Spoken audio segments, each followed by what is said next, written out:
Hey, it's Brandon Vaccaro, and I'm here with your quick tip. Today we're going to talk about condition. Let's come inside and take a look.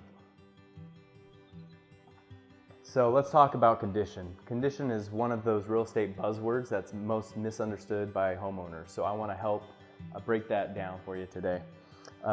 Condition is not just deferred maintenance on your HVAC unit or your broken ice maker. Condition can be paint. You know, if you have scuffs and scratches from the dog. It could be cleanliness, clutter. All these things play into condition. Functional obsolescence is another one. I've been able to determine there's over 70 different things that make up functional obsolescence in homes. Some of those include a short backyard on a family house. It could be a floor plan, power lines in the backyard, or your home backing up to a busy street. These are all things that are going to negatively detract from the value of your home. So in order to get top dollar price, you have to improve that condition to take the eye and psychology off of those other negatives. So again, one of the cheapest, easiest things you can do is paint.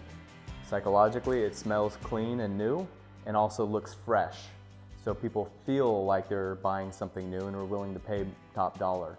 Every time there's a project or something that alters the condition in a negative manner, people aren't going to be willing to pay top dollar price. So let's go over what some of these conditional items are. It could be loose door handles, it could be interior steps of a home, it could be cleanliness, it could be mismatched paint colors. So in order to get top dollar price, you need to improve the condition so it feels like new to the buyer, because buyers psychologically are willing to spend more money for something that's complete than something there's a project involved. They're going to overestimate the cost of those projects, and so it's going to take away from your offering price or the amount of demand for your house. So if you'd like more information on conditional aspects of your home and how to improve it, please give me a call, 602-428-7200. Again, Brandon Vaccaro. Thanks for watching.